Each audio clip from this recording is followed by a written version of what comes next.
Their voice carries not just personal conviction, but also the stories and dreams of many across borders. They stand as a powerful advocate for transformative change both in their home country and across the developing world. You said that their conviction that women are vital agents of progress fuels their work and inspires those around them. They not only speak about change, they embody it and carry the soul of the Mason program. Their leadership, vision, and dedication to a just energy transition make them a powerful voice for positive change in the world. You probably know that I am delighted to introduce our student speaker, Noura Mansouri. As the daughter of a woman who was the first in her family to receive formal education, she didn't have much, but what she had, she gave fully. Her faith in learning, her dreams for her daughters, and her quiet belief that knowledge is a form of love. That belief is why I am standing here today, now. Carrying her legacy, I entered the world of energy and climate, a field often dominated by voices that didn't look or sound like mine.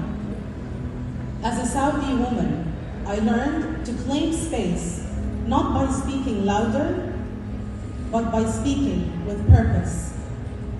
To sit at tables I wasn't always expected at, and make room for others to follow. When I received the email from Harvard Kennedy School, it was the middle of a Ramadan night in Riyadh. I had just finished my evening prayer, Taraweeh.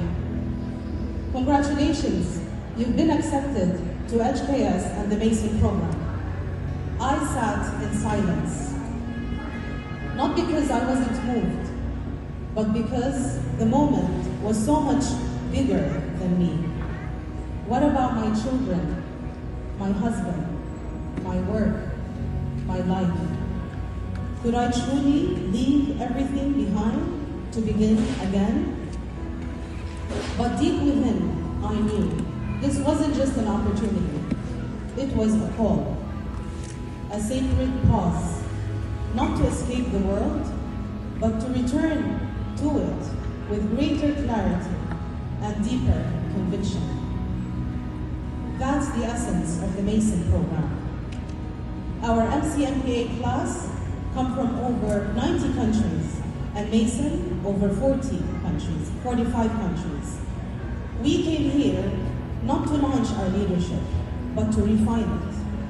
We left behind titles, certainty, and control, and entered with humility, curiosity, and questions that had long gone unspoken. In the very first week, we wrestled with the Bujagali dam case, where progress came at the cost of unheard farmers and villagers. It reminded us that development without dignity is not leadership, it's abandonment.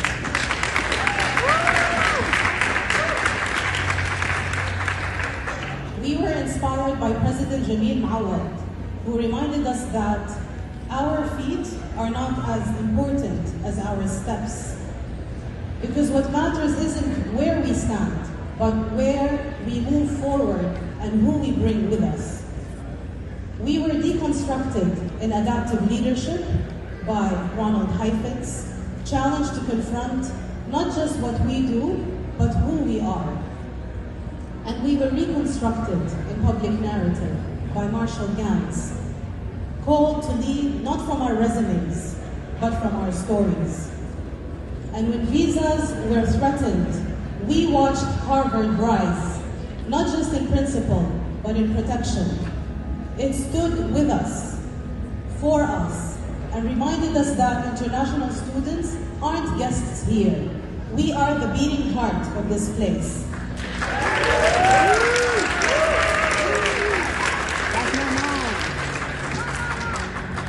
We are what makes Harvard global.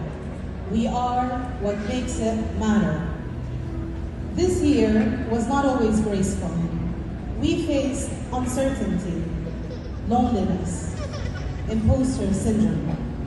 we were stretched, we were stripped, but in the vulnerability, we found one another.